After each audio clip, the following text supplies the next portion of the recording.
all viewers. दा जोंनि गासै भिउवार्सफोरखौ जों बरायबाय। दा दिनै जोंनि मेन टपिक्सआ जाहैबाय एडभान्स मेथ्सखौ दिनैनिफ्राय जों थाखो जिनि एडभान्स मेथ्सखौ दिनैनिफ्राय स्टार्ट खालामनो सानदों जाय बे इलेक्टिभ साबजेक्ट बे एडभान्स मेथ्सनि बागै जोङो माने फोरोंनाय जाबोआखैमोन दिनैनिफ्राय जों आखायाव लाबाय फोरोंनो कमेन्ट फैबाय थानायखाय स' नोंसोर बेनिखायनो फरायसाफोरा नोंथांमोननि लोगोफोरनो शेयार खालाम बेसे हागौ बेसे शेयार खालाम बैफोर फरायसाफोराबो मोनथों जाहाथे माने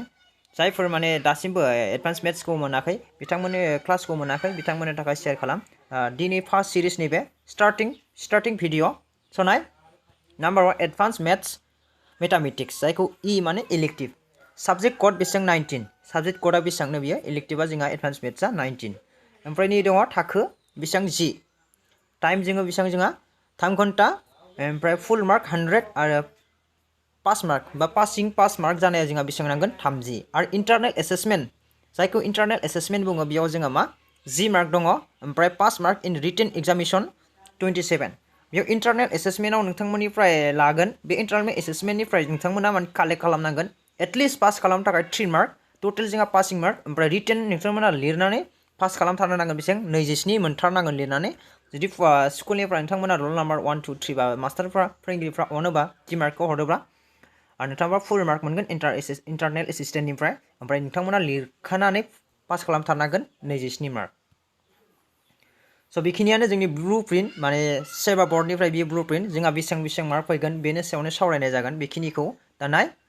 बेखिनियावनो बेसेबां सावरायनाय बेखिनियाव जोङो मा सावरायनि बा मा थांगासिनो दङ बा मानि सायाव एक्सप्लेन खालामदों नोंथांमोनाथ' एसेबाबो ग मोनबाय स' मोजां मोनोबा प्लिज खेबसे लाइक आरो साबस्क्राइब खालाम आरो कमेन्ट खालामनो दाबावथार बुजि मोनो बुजि मोना मोजां जाजों मोजां जायाखै नोंथांमोननिफ्राय जों कमेन्टखौ लुगैथारो थ' नायगिरि फरायसाफोर बा जियानो जा नोंथांमोना जोंनो कमेन्ट हर दा ब्लु प्रिन्ट हिसाबै जोङो मार्कखौ होनोसै नै मार्कआ होनाय दङ मार्क होखानाय दं नालाय सिजिल खालामनायनि सेट्स माने थुबुर जोंहा फार्स्ट फरासेनिफ्राय जोंहा बेसेबां मार्कनो हाफ इयारलि आरो फाइनाल बेयाव मार्क होनाय दङ बेखिनिखौ एक्सप्लेन खालामगोन जोंहा हाफ इयारलियाव बेसेबांनो 18 मार्क फैगोन फरासेनिफ्राय आरो फाइनालाव जोंहा 10 मार्क फैगोन दा नेक्स्टआव दङ जोंहा फरानै कमप्लेक्स नाम्बार जायखौ बुङो जेथो अनजिमा बेनिफ्राय जोंहा हाफ इयारलियाव फैगोन 20 मार्क आरो जोंहा एनुवेलाव बा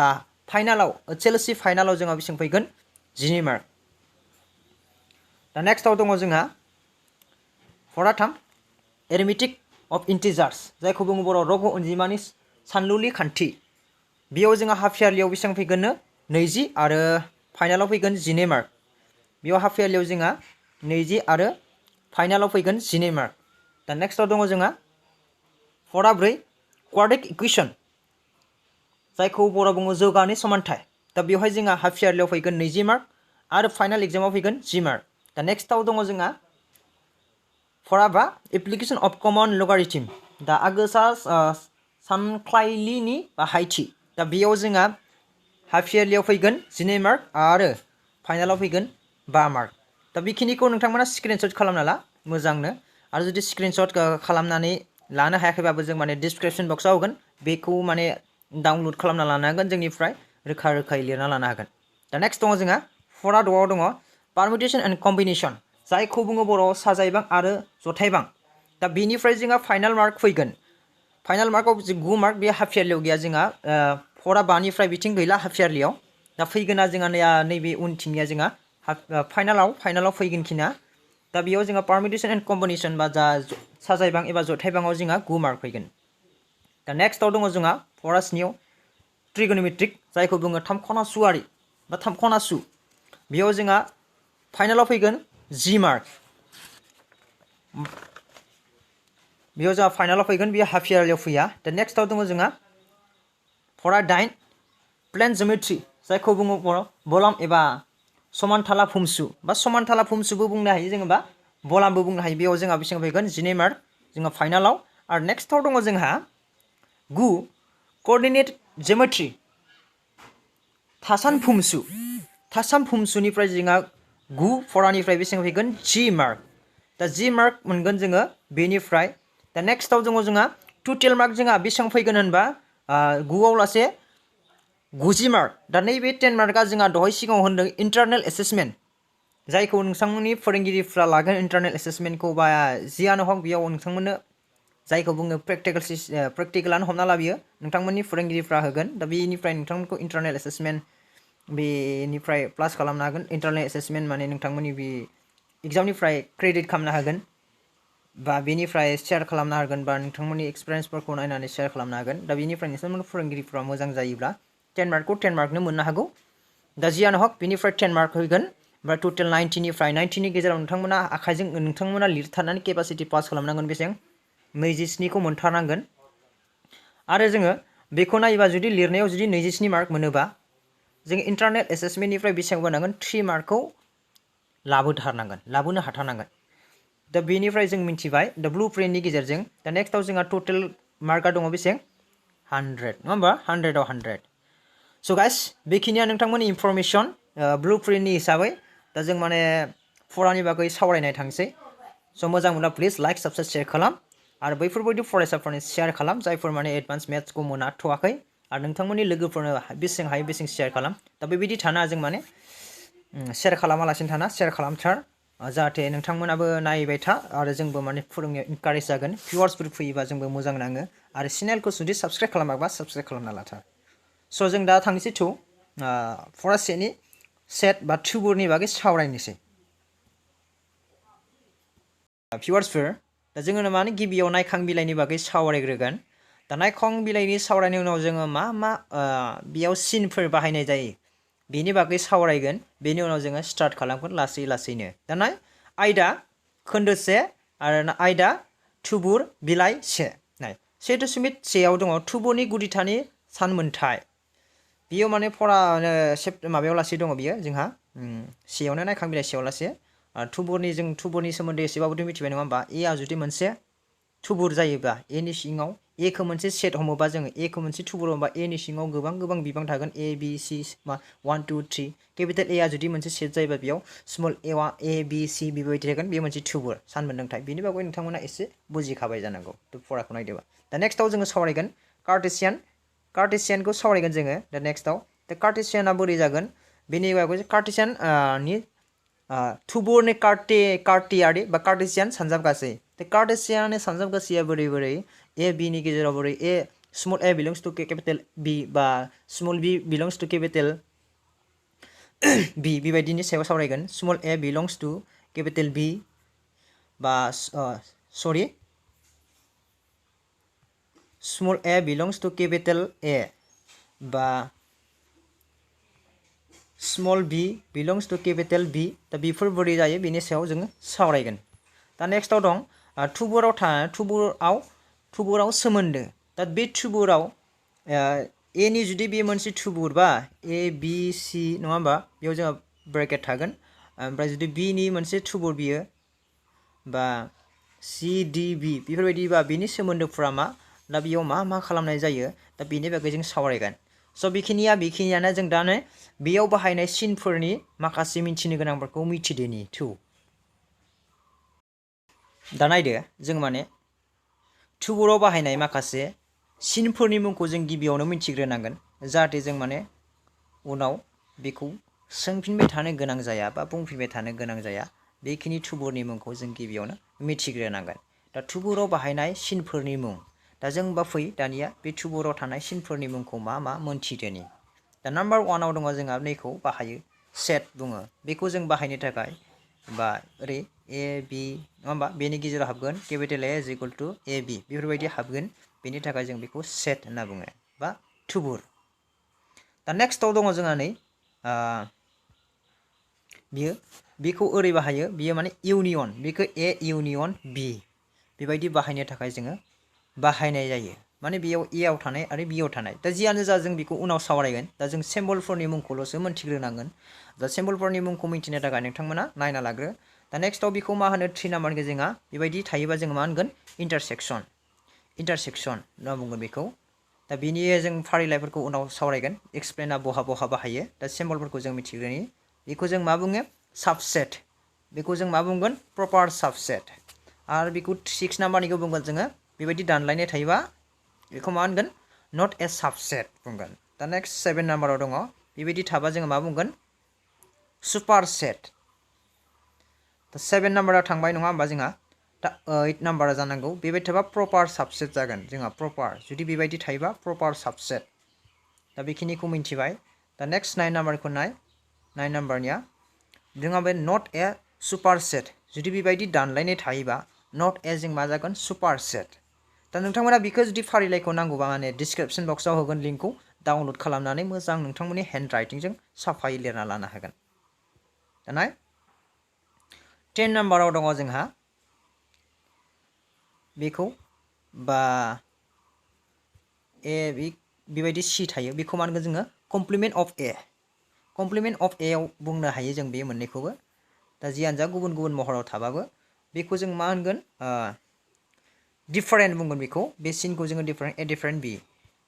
दा नेक्स्टआव नाङै जोङो बेखौ जों मा होनगोन बेबायदि जुदि दानाय थायोबा इम्पटि सेट बुङो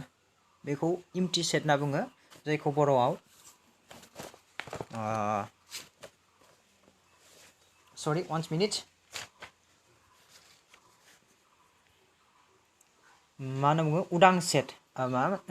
उदां होनना बुङो जसानखां उदां नाल बा इम्पटि लांदां एबा उदांबो बुंनाय जायो बेखौ लांदां एबा उदांबो बुंनाय जायो दा जियानो जा बेखौ मिथिबाय दा नेक्स्टआव जोङो दोङो 30 नाम्बारानो पि बेबायदिबा मा थायो पि ब्रेकेटाव पि बिदि पि थानानै बेबायदि थायोबा जों मा होनगोन बेखौ पावार सेट अफ ए होनना बुङो बेखौ पावार सेट अफ ए मालाबा बेखौ ओरैबो लिरनो हायो 2a बेबाबो जागोन पावार सेट अफ ए दा कनफिउस जानाङा पावार सेट जागोन बेबो दा नेक्स्टआव नाय दा बियो बेबायदि बेयाव सिनाव ओरै होनाय थायो एक्स थाया होमबा बिदिबा एक्स सास डेट एक्स बेबायदि बुंगोन जोङो बा बिनि बदल ओरैबो बाहायगोन एक्स सास डेट एक्स बेबायदि लिरनो हागोन जों बेखौ कनफिउस जानो नाङा माने बेखौ नोंथांमोननो क्लियार खालामनो थाखाय होखाबाय आङो जों बेखौ बेबायदि बाहायनायाव लिरनाय जायो दा नेक्स्ट दङ नै मालाबा बेबायदि महरनि थायो नङा होमबा बेबायदि जेबा मान फर अल बाहायगोन बेखौ फर अल दा नेक्स्ट नाय 16 नाम्बार ओरै दङ नङा होमबा बेखौ जों मानो कार्डिनेलिटी खिन्थु जों बेखौ मडुलास ए गुबुन गुबुनाव बुङो दा जों माने सेट्सनि रुलै सेट्सनि थुबुरनि मथै थाङोबा जों बेखौ कार्डिनेलिटी होनना बुंगोन बेखौ बा जोङो ओरैनो बेखौ मडुलास एबो बुंनाय जायो दा जोङो कार्डिनेलिटी बारनिखौ मा होनगोन बेबायदि इ बायदि जुदि उल्था थायोबा बेखौ मा होनगोन जोङो देयार एक्जिस्ट बुंगोन देयार एक्जिस्ट ओमफ्राय 18 नाम्बाराव दङ जोंहा बे इउ बेबायदि इउ गिदिर थायोबा एबा मालाबा ओरै थायोबा मिउ थायोबा बेखौ मा जागोन इउनिभार्सेल सेट होनना बुंगोन दा नेक्स्टआव नाय आरो बेबायदि थायोबा सिना बेबायदि सिनफोर थायोबा जों बयखौ बेखौथ' मिथिखायो इमप्लाइस होनना बुङो थेवबाबो आं नोंथांमोननो बेखौ होफिनबाय दा जियानो जा नाय दा नेक्स्टआव 20 नाम्बाराव नाय जोंहा 20 नाम्बारा दङ बिदि एन बिदि खोबथेनाय थायोबा जों बेखौ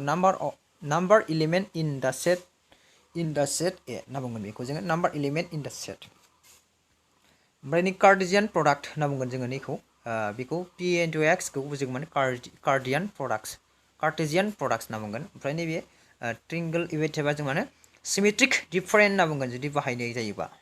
बेबायदिखौ बाहायनोबा जों बेयाव सिमेट्रिक डिफारेन्ट होननानै जों बाहायनाय जागोन दा नेक्स्टआव होबावदो नै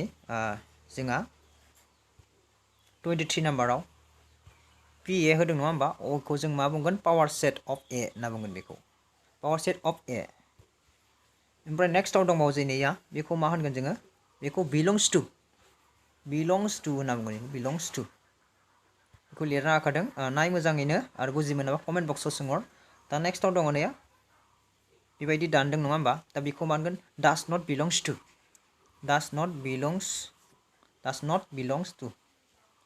बुंगोन स' बेखिनियानो सिनायथिनि माने जों बे सेट्सआव बाहायनो गोनां सिनायथिफोरनि माखासे सिम्बलफोरनि सिनायथिया बेनो थ' नोंथांमोना बेखौ स्क्रिनशट खालामना ला आरो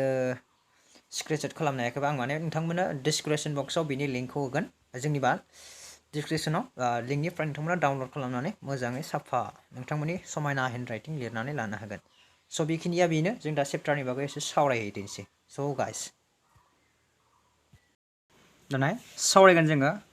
थुबुर सेट खोन्दोसे नङा होमबा दा सावरायनोसै जों बेनि बागैनो थुबुरा बोरै जायो दा थुबुरा मा दा जों गिबियावनो मिथिग्रोनांगोन थुबुर माने मा दा थुबुरा माने मा मोनसे ग्रुप हमबाय जोङो मोनसे कमल होननाय ग्रुप दा कमल होननाय ग्रुपआव जों माने इयं ग्रुप बा कमल होननाय लाइमोन ग्रुप दा ग्रुप होननाय लोगो कमला थाहैबाय थ'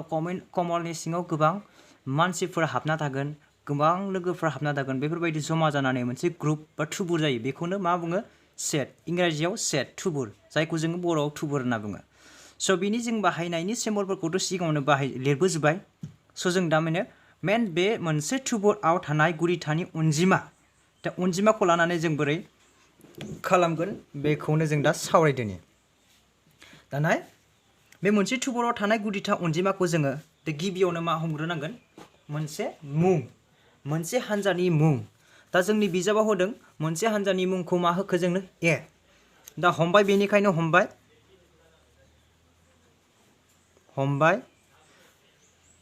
मा हमना लाबाय बा हमबाय जेबो नङा एखेयानो जों हमबायबो होनो हायो हमबाय A set is equal to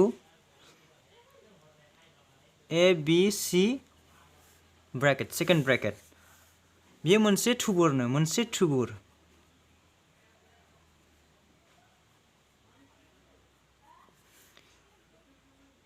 A is equal to A B C आ मोनसे थुबुर दा ए आ मोनसे थुबुर होननाय लोगो बैयो ए आ मोनसे थुबुर जायोबा बेनि ए नि ग्रुप बा थुबुरनि सिङाव जोङो मा थाखो ए बी सी बेफोरो हाबना थाहैजोबबाय अब्ला जों मा बुंदों बे ए थुबुराव मोनथाम गुदिथा दङ बे ए थुबुरावनो ए बी सी बे ए थुबुराव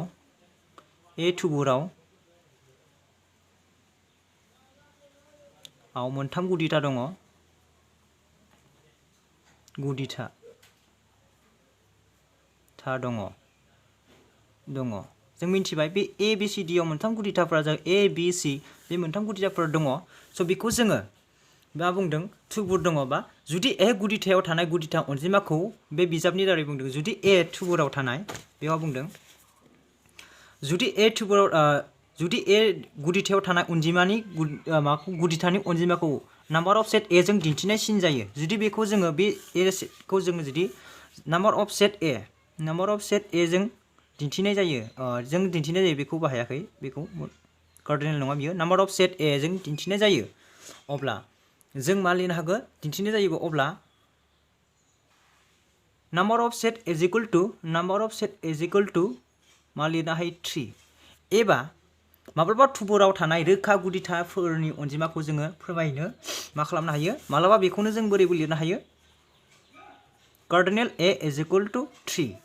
बेखौ मडुलास ए होननानै जों गुबुन गुबुन फर्माव बाहायदों नाथाय जों सेटनि महरै जों कार्डिनेल ए होनना बुंगोन बा मडुलास ए नाथाय कार्डिनेल ए इज इक्वल टू 3 दा बेखिनिखौ आं बुजिदों होनना सानो आरो जुदि बुजि मोनाखै कमेन्ट बक्सआव लिरहर दा जोङो थुबुराव